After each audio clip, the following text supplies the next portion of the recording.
We make a lot of decisions every day. About 35,000 in total, according to several studies and articles. Most of these decisions are routine and don't require a ton of thought. What are we going to eat? What are we going to wear? What time are we going to wake up, go to sleep? Decisions of the everydayness of life that we make more or less on autopilot. We also make decisions about how we're going to spend our time. We schedule meetings, we plan for assignments, we decide when we're going to visit with family and friends. We look at what we need to do and what we want to do, and plan out our days and our weeks accordingly. Then there are bigger decisions we have to make that aren't quite as easy. Decisions that we have to make when we're not sure what comes next. When we don't have all the information that we wish we did, and instead of operating on autopilot, it feels like we're flying blind. If only we had more details. Then maybe we'd have a better sense that the degree is going to lead to the right job, the marriage is going to work out, the treatment will result in healing. But that's not really the way it works. If we're lucky, we find ourselves looking at a bunch of what-ifs that seem not too bad, a kaleidoscope of possibilities. But other times, that's far from the case. And the litany of possible outcomes is just too dire to face. And we're so overwhelmed that deciding what to eat for breakfast seems too difficult, let alone trying to make whatever big decision we're wrestling with. And still, there are times when both are true, when we oscillate between the potential of the possibilities to the dread of the possibilities, and we give ourselves whiplash in the process. Either way, we feel stuck, caught in a loop, confused about what comes next. I imagine the disciples feel a bit like this. When we meet them today in the gospel passage, which is Luke's account of the first part of the passage that we heard last Sunday, we're jumping in as several things are coming together. It's still that first day of the resurrection, and all the disciples are gathered in a room together. There have been accounts from some that Jesus is alive, and others have seen the empty tomb. And now, two other friends of Jesus' disciples join them. These two friends are Cleopas and his traveling companion, who isn't named, and they're sharing yet another unbelievable account of the risen Jesus.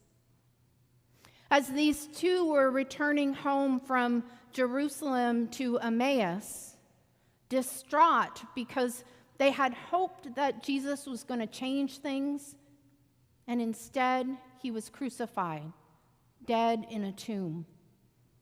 They're walking, and a man starts to walk with them. When they reach their home, they invite this man to stay and eat with them. As they sat down to eat and the man broke bread, they realized that it was Jesus with them. Jesus then vanishes, and these two, they hightail it back to Jerusalem to share this incredible news. This is where we meet Jesus' friends today. Sifting through all this information, trying to make sense of what's going on, wondering what it all means and what they're going to do next. I imagine their minds are racing at this point, their adrenaline pumping as they try their best to work through the myriad of emotions that they're feeling in the midst of their exhaustion. What do we do with all this? Do they leave quietly and go back to life as it was before they met Jesus, as if nothing's happened? And if they do leave, are the authorities waiting for them? Will they face the same fate? And if they tell anyone that they're pretty sure that Jesus is alive, will anyone believe them? Enter Jesus. Jesus shows up right then and there, extends his peace, shows them the marks of his wounds, and asks them for something to eat. Now, none of this changes the fact that there are a million things spinning through their minds. In fact, there's probably now 1,000,001 things spinning through their minds. And we're told that they're oscillating between fear and joy, disbelief and wonder. And in all of this confusion, Jesus gives them something to do. Broil some fish, sit down and eat. Then, as they sit down to eat, I imagine the disciples eat too. Jesus connects what they're experiencing with him with what they already know, with the scriptures, opening their minds to understand. Now, I don't think that this meant that suddenly they had all the answers. This wasn't a download of information from a divine USB key. They still had plenty of questions about what was going to happen next. But with Jesus, they're able to situate who they are in context with what was going on. You are witnesses of these things, Jesus tells them. They may not have the full picture yet, but they do catch a glimpse of what comes next.